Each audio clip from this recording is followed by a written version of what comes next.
Hey, good morning. It's Dr. James. I do hope you're off to an awesome start, and it's great to see you. Thank you for your time, and thank you for your energy. And yeah, I'm beaming this morning because I came across a study last night. I was so giddy, I couldn't even fall asleep. I was kind of laying in bed, like going kiki, which is not the best way to fall asleep. I was so excited to run up to the treehouse this morning and share this with you, to love on you, allow you to marinate in this science. This is like spirituality and science and coming together and going, boom. This is all about telomeres, and I'm sure you're familiar with them. Just as a little review, telomeres are little end caps that sit at the end of your chromosomes.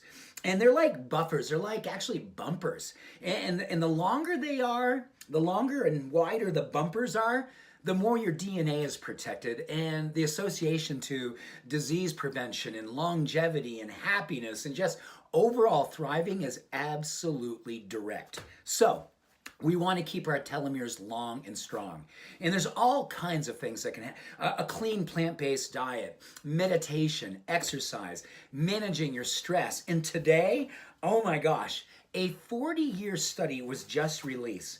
This is amazing. 4 decades of looking at these telomeres and figuring out the emotional, and I believe the spiritual component, and how it is that we protect our telomeres. And just, step back for a moment and think, it's hard to imagine that your DNA is not your destiny, and the biology of belief really does have any true effect. But I want you to really just allow yourself to clean away any preconceived notions, because if you're like me, my gene pool isn't that awesome, and all love and respect to my parents, my grandparents, and the people before them.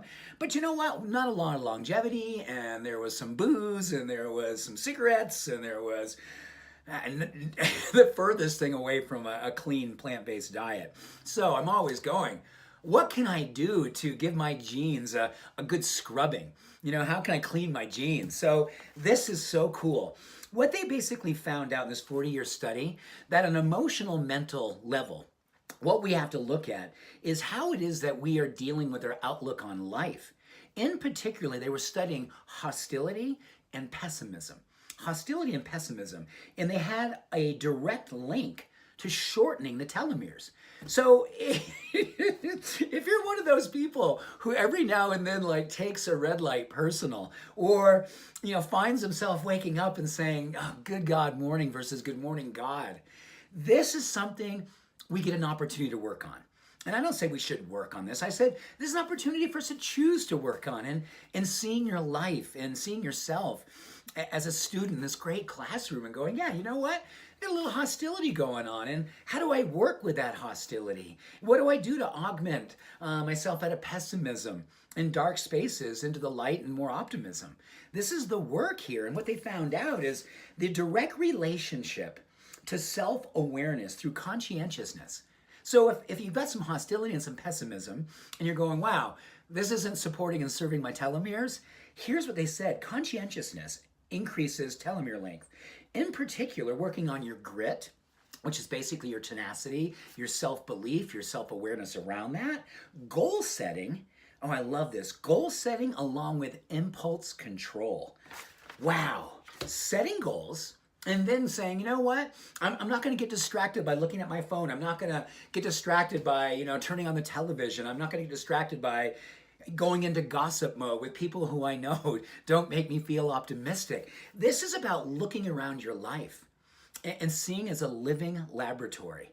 Remember, pessimism and hostility, how do you actually work with them? You work on your conscientiousness, directly correlated with your grit, your self-awareness, and goal setting.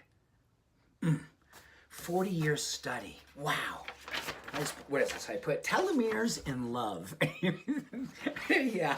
So yeah, this is our opportunity to be students of life, to treat today as a laboratory workshop, and be the change we wish to see in the world. Thank goodness we've got unrealized potential, and thank goodness we've got an opportunity to grow. So with that, I wish you much love and every blessing on your journey. Bye for now.